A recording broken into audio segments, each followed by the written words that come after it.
말씀 사도행전 2장 42절로 47절, 조금 본문을 줄였습니다. 너무 길어서 42절부터 43절로 해놓으셨네요.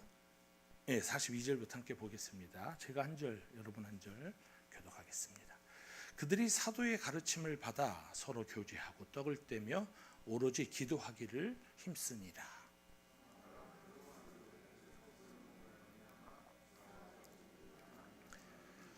믿는 사람이 다 함께 있어 모든 물건을 서로 통용하고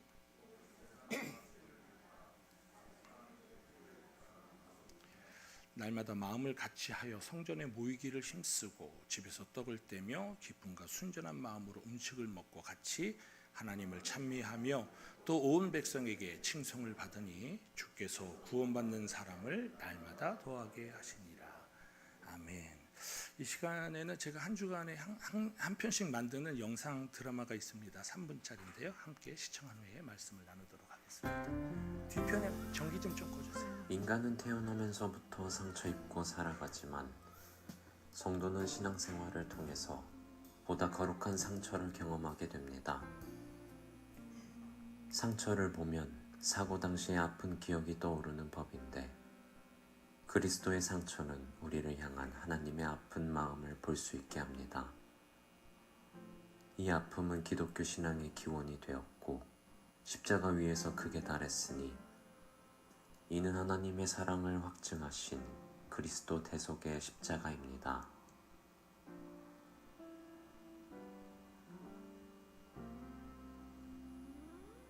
예수님이 오시기 600년 전 이사야는 상처받는 그리스도를 보았습니다. 그는 우시야 왕을 잃고 안타까운 심정으로 기도하던 중 스랍이 찬송하며 성전 문지방의 터가 흔들리고 연기가 가득한 환상을 보았습니다. 하지만 곧 그리스도가 온갖 고통과 비극을 겪는 처절한 모습을 보아야 했습니다. 사람들은 상처 입은 그리스도를 믿고 싶지 않지만 이사야가 본 그리스도는 사람들에게 실어버린 바 되고 간고를 겪었으며 연한 순과 마른 땅에서 나온 뿌리 같아서 고운 모양도 없고 풍채도 없었습니다. 그러나 이것은 그리스도의 십자가 대속이 하나님의 말씀대로 이룬 것을 입증합니다.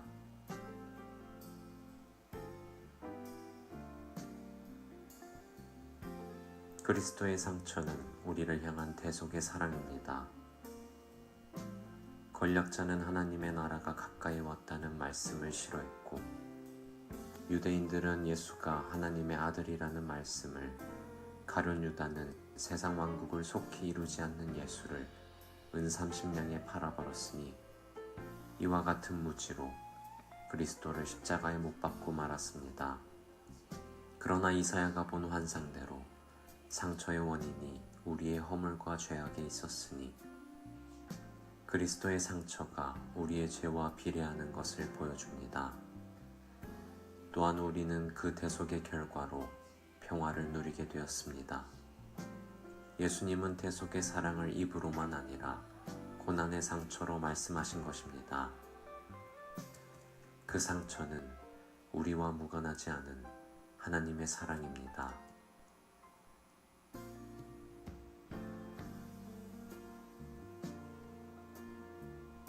그리스도의 상처를 공유하는 만큼 나의 상처도 회복됩니다. 그가 채찍에 맞으심으로 우리가 나음을 입었습니다. 그 상처는 내 몸의 외상만 아니라 보이지 않는 곳의 상처까지 대속한 것입니다. 따라서 성도는 마음이 상했거나 몸에 병이 들면 십자가의 고난으로 만들어진 예수님의 상처를 떠올려야 합니다. 큰 상처 앞에서는 작은 상처가 눈에 띄지도 않듯이 자신이 고난을 겪고 상처받을 때 그리스도의 상처를 보면 이겨낼 수 있습니다. 예수님의 상처는 실패자의 모습이 아니라 사망을 이긴 생명의 증거가 되었습니다. 아멘. 어떠세요? 우리가 전에는 정말 길을 걷다가 십자가만 봐도 가슴이 뜨거워지고 눈물이 글썽거리곤 했습니다. 그런데 오늘날 우리가 그런 영성을 혹 잃어버리고 살아간다면 다시금 정말 그리스도의 상처를 공유할 수 있는 은혜가 있기를 소망합니다. 그런 뜨거운 마음이 되살아나서 건강한 성도, 건강한 교회가 되기를 축복합니다. 제가 되살아나기를 이런 표현을 썼죠. 되살아난다는 게 뭐예요? 부활입니다. 그러니까 성도가 날마다 일으키는 부활이 있다라고 하는 거예요. 과거에 정말 내가 영적으로 충만했던 모습으로 되살아나는 것, 그것이 오늘 우리가 살아가면서 일으켜야 할 부활입니다. 주님을 향했던 그 뜨거운 열정이 되살아나고 사랑이 되살아나고 섬김이 되살아나는 부활 공동체가 되어야 합니다.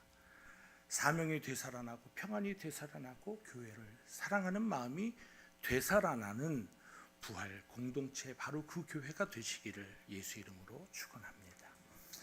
저는 이 영상을 만들면서 그리스도의 상처를 공유하는 것에 대하여 마음을 많이 빼앗겼습니다. 공감하는 것, 공유하는 것. 만일 우리가 그리스도의 상처를 공감한다고 하면 그 고난을 이해하고 같이 아파하고 있을 것입니다. 그러나 그 상처를 공유한다는 것은 정말 예수님께서 아니요가 없으신, 오직 순종으로 예, 아멘만 있으신 그분이 감당하신 그 사명도 공유할 수 있고 그분의 부활도 함께하는 공유를 누리게 되는 거예요. 상처를 공감한다는 것은 함께 아파하는 것으로 그칩니다. 주님이 얼마나 아프셨을까 공감하는 거예요. 그런데 우리가 공유하면 그분이 그 고통을 받으면서 바라보셨던 하나님이 원하시는 뜻이라면, 나는 원치 않지만 아버지의 뜻이라면 제가 감당하겠습니다 하셨던 그분의 사명을 공감하게 되고, 못 박히셨지만 다시 부활하신 그의 부활을 공유하는 삶을 살아가게 되는 것입니다. 여러분, 우리가 예수님의 부활을 공감할 수 없습니다. 그러나 성령이 함께 하시면 하루하루 주님의 그 부활하심을 공유하면서 그분이 주신 평안을, 그분이 가지신 평안을 함께 누리고 살 것입니다. 오늘 본문이 조금 길어서 43절 이하로 보았지만 본래 제가 선택했던 37절 이하의 말씀을 간단하게 소개하면, 마가다락방에서 이제 제자들이 막 성령 충만을 받고 방언이 터졌습니다. 지나가던 경건한 유대인들이 가만히 보니까 막 이상한 말로 말을 하는 거예요. 각 지방의 말로 막 터져 나옵니다. 그래서 야, 저들이 세술에 취한 것이 아닌가 기이 여기거나 혹은 업신 여기고 있는데, 그때 베드로가 그들에게 설명하기 시작하죠. 야, 지금은 낮 시간이다. 이 대낮에 우리에게 술을 마셨다고 그렇게 오해하지 말아라. 이것은 하나님이 요엘에게 말씀하신 대로 내가 내 영을 너희에게 부어주시겠다 하신 말씀이 이루어져서 우리가 성령을 이렇게 받게 된 것이다. 큰 권능과 기사와 표적을 행하신 예수를 너희가 법 없는 자들의 손을 빌려서 못 박아 죽였으나 그가 사망에 매어 있을 수 없어서 다시 살아나셨다. 다윗은 선지자라 그가 그리스도의 부활을 말하되 그의 육신이 썩음을 당하지 아니하시리라 한 대로 예수님이 부활하셨다.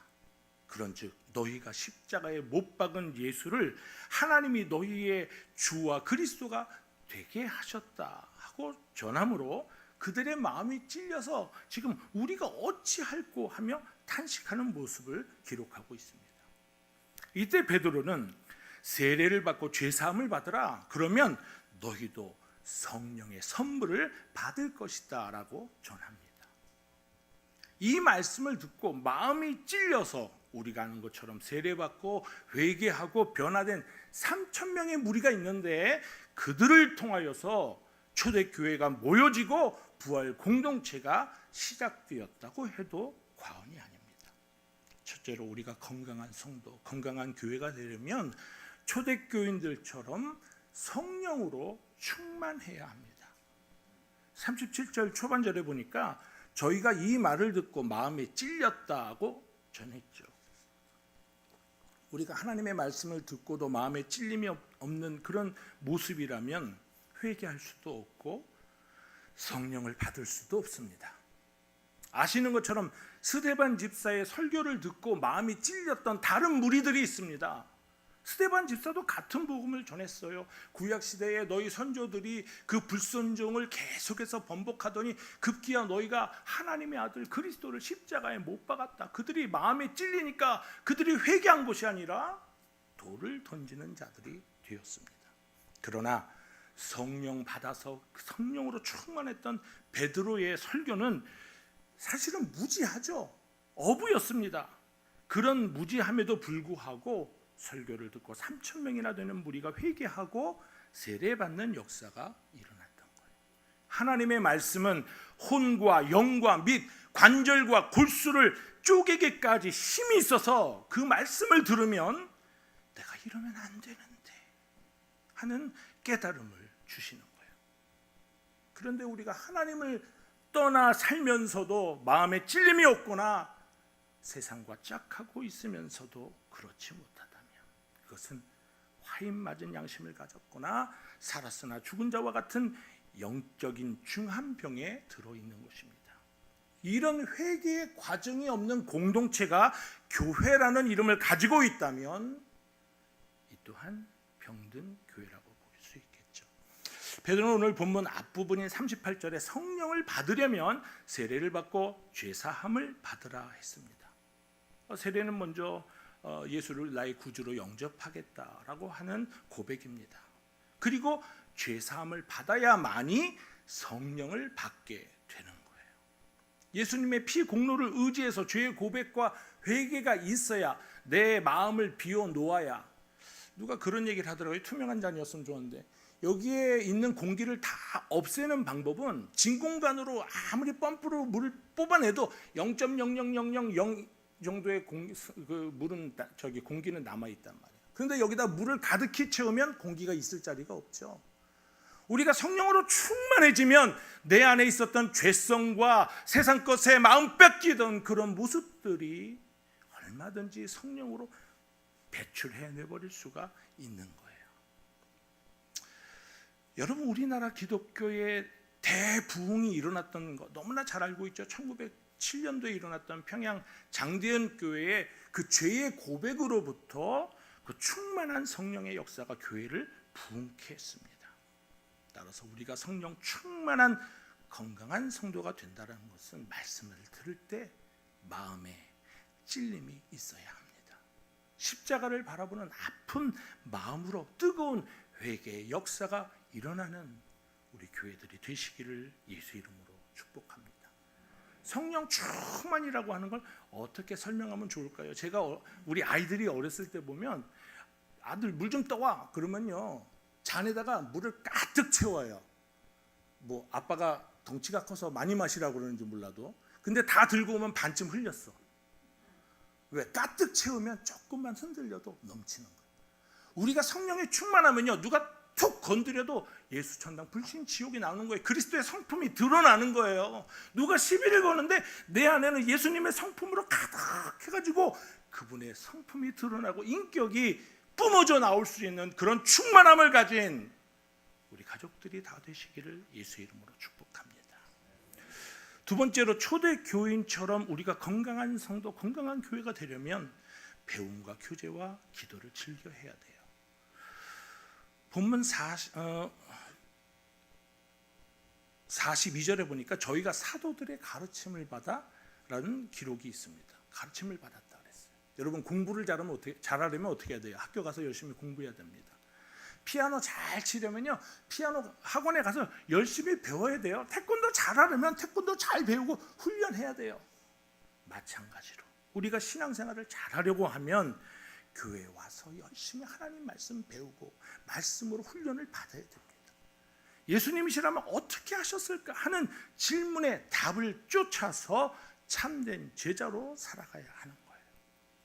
특별히 초대교인들이 영적으로 건강했던 이유는 모이기에 힘쓰는 공동체가 되었기 때문입니다. 그들은 항상 모이면 교제를 했어요. 그런데 그 교제는 매우 특별했습니다. 42절 중후반절에 보니까 서로 교제하며 떡을 떼며 했어요.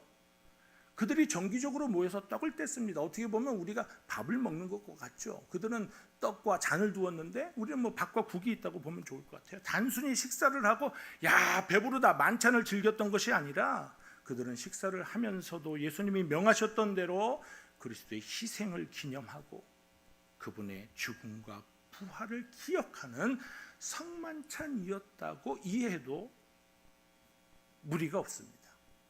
바울은요, 고린도전서 10장 16절로 17절에 우리가 떡을 떼는 것은 그리스도의 몸에 참여하는 것이요 한 떡을 떼므로 우리가 한 몸이 되었다라고 설명한 바 있습니다. 자, 오늘 본문 46절에 보면요, 기쁨과 순전한 마음으로 그 음식을 먹었다 그랬어요.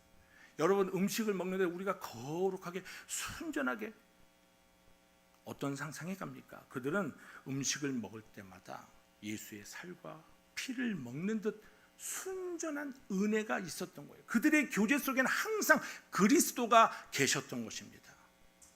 주님의 고난만 아니라 그분의 부활에 참여하는 은혜가 있기 때문에 어떠한 핍박을 받아도 그들이 기뻐할 수 있었던 거예요. 특별히 내일은 광고 말씀드린 대로 가을 연합 새벽 기도의 마지막 날로 성찬 예식이 준비되어져 있습니다. 정말 그 성찬을 대할 때 오늘 초대교인들의 모습을 보면서 정말 순전한 마음을 가지고 그리스도의 몸과 피를 먹고 마시는 건강한 성도, 건강한 교회들이 되시기를 축복합니다. 오늘 또 44절로 45절에 보면 믿는 사람이 다 함께 있어 모든 물건을 서로 통용하고 또 재산과 소유를 팔아 각 사람의 필요를 따라 나누어 주었다고 합니다. 초대교회는 빈부를 가리지 않고 나누기를 즐겨했습니다. 이거 산지교회가 정말 세계 교회가 이렇게 이 예배당을 공유해서 나누어서 정말 하나님 앞에 예배하는 거 가장 좋은 걸 나눈 거예요, 사실은요. 아주 좋은 식사를 대접하거나 좋은 승용차를 한 대 주는 것과는 비교할 수 없는 가장 좋은 하나님을 만나는 이 처소를 공유해 주시고 나누었어요. 초대교회의 모습인 줄로 믿습니다. 우리 한성 공동체는 한국교회를 섬기는 비전을 가지고 이번 월요일부터 평창 켄싱턴 호텔에서 제25차 패스브레이킹 워크숍을 갖습니다. 작은 교회 30가정을 초대해서 그들의 지친 사역에 새 힘을 불어넣어주고 그 열정이 되살아나도록 저희들이 할 수 있는 일을 할 거예요. 또 우리 새생명교회도 전문 미용인이 몇 분 계시다고 매월 마지막 주 목요일마다 어저께도 했습니다. 서초 구립 요양원에 가서 그 미용 재능을 나누며 그 연로하신 분들의 머리를 이렇게 만져드리는 일들을 하고 있어요. 우리가 무엇인가 나눌 수 있다면 그런 나누는 모습을 가지고 초대교회의 그런 영성을, 모습을 회복할 수 있기를 소망합니다. 아울러서 46절 말씀은 날마다 마음을 같이하여 성전에 모이기를 힘쓰고 그랬어요.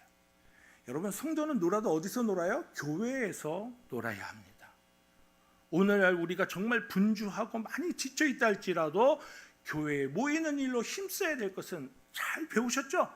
그리스도의 몸된 교회에서 부활하신 예수님이 주시는 평강이 있기 때문이에요. 너희에게 평강이 있을지어다. 또한 42절 후반은 기도하기를 전혀 힘썼다고 전합니다.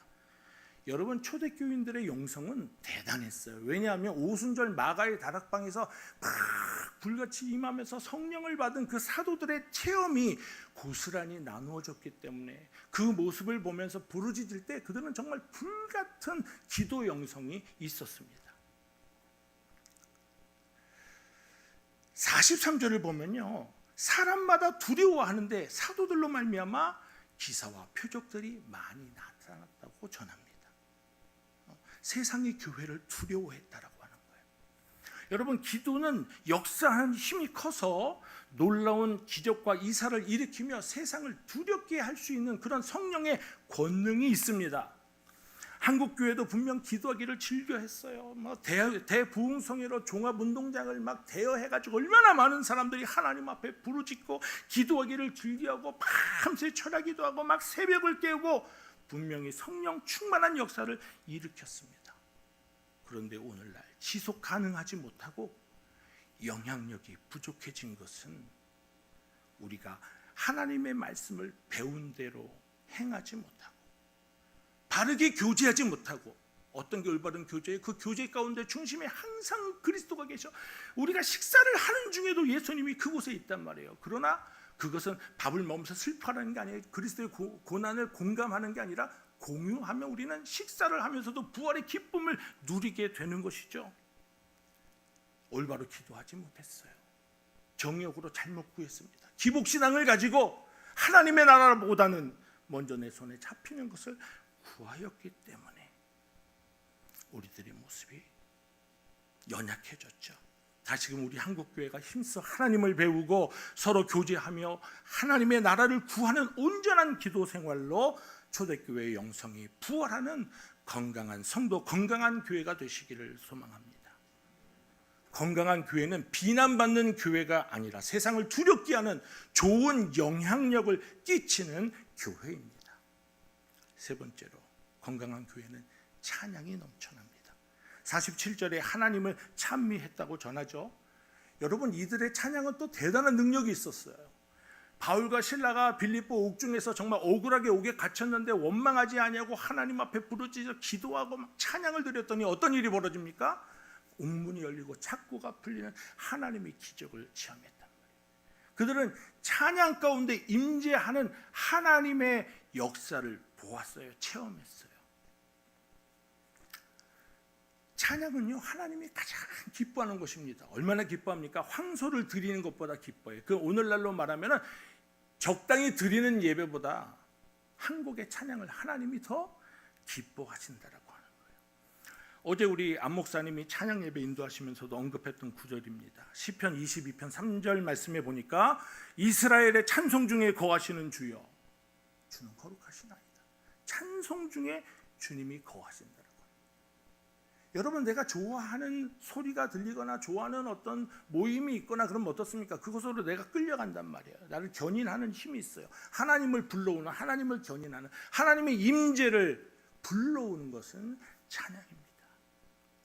그리고 우리가 뜨겁게 기도하면 하나님이 딱 임해요. 아까 우리가 영상을 볼 때 잠깐 불을 껐다 켰는데 어두운 가운데서 라이트를 딱 켜면 그 순간에 어둠이 착 사라지죠.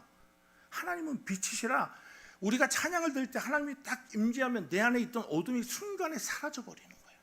내가 염려하고 근심하고 걱정했는데 막 찬양을 드리니까 하나님이 내 속에 쑥 들어와.